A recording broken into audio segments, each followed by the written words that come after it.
take these hills, call them my own. I will conquer pain, make it my home. Through the wind and the storm, I'll carry on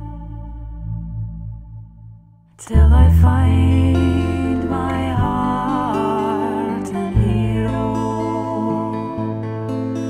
Till I find my heart and hero. The Southern Upland Way, Scotland's magnificent coast-to-coast walk offering spectacular and changing scenery along the route. Now you have a chance to explore and marvel at this area of outstanding beauty while raising money for vital charities. I am delighted to introduce the Poppyscotland Hearts and Heroes Challenge 2009.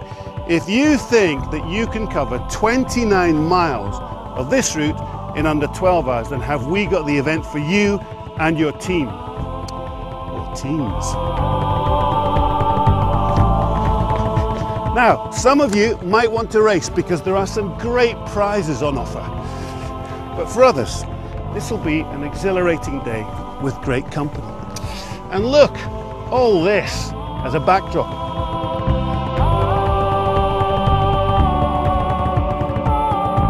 And this is the finishing line, Melrose Rugby Club, where all the competing heroes can celebrate their success with what I promise you will be a massive hoolie.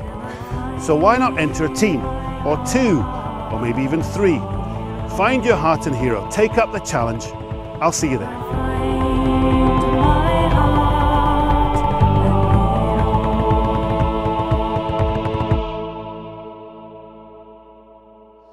Here we are at the Tibby Shields Inn on the south side of St Marys Loch at the start of the Poppyscotland Hearts and Heroes Challenge.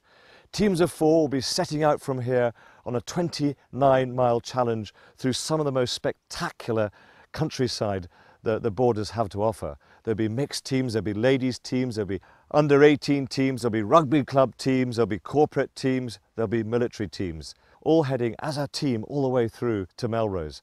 When they get to the end, there'll be a spectacular welcome, there'll be a massage, feast, music, entertainment. Let's go and have a look at the route.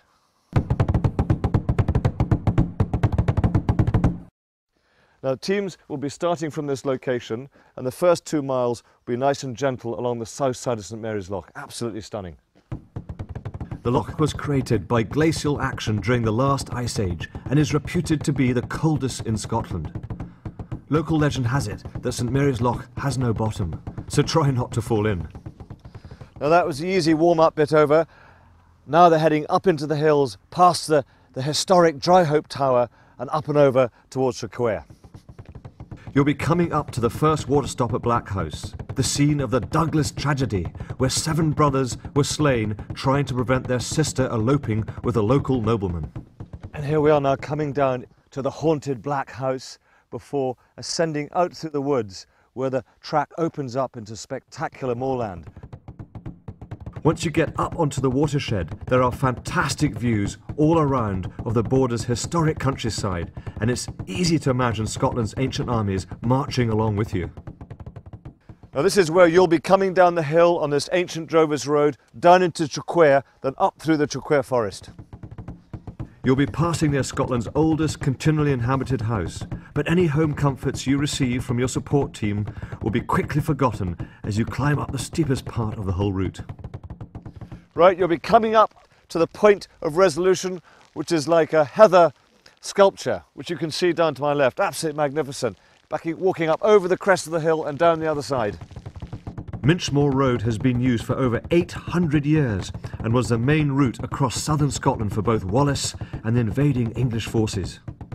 Right, you'll be coming away now from the Traquair forests on the very ancient road that Edward's army and the ancient kings would have marched on all those years ago. After the second water stop at Harelaw, you'll travel along the ridgeline towards the point where the old shires of Roxburgh, Selkirk and Peebles meet. Now you've just arrived at the historic landmark of the Three Brethren. We've come over some of the most beautiful scenery from Minchmore and Brummy Law, and we're now heading down 5 kilometres to the bridge over the River Tweed. The Tweed forms the very heart of the borders, as it provided the power for the textile mills. It's also internationally renowned for its excellent salmon fishing. Right, you'll have come down through the woods now, over from Traquair, and you're heading over the River Tweed, up and over Hog's Hill and down to Galashiels. This is the last climb of the route, and once you pass over Hog Hill, there's only another 5 or so miles to go, and it's all downhill from there. When you see Gala Academy, you know you're almost there. You can see the buildings of Gala. You come down onto the river, along the river banks, into Melrose, and there you are, you've arrived at the stadium. When you feel tired, just think about the great charities you're raising money for and push yourself on through Gala and along the river towards the finish. Here you are, almost at the end of the Poppyscotland Hearts and Heroes Challenge. The last 2.5 miles you'd have been following the Tweed River, and just round the corner we'll be finishing at the Green Yards.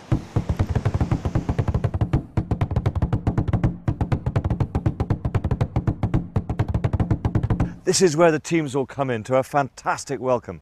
There'll be food, there'll be massage, entertainment, music.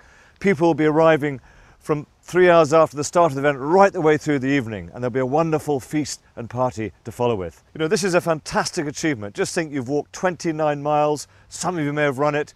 You'll be working together as a team, looking after each other and finishing together as a team. And that's the spirit of the event. You've seen the route. You have been walking through some of the most spectacular scenery in the borders.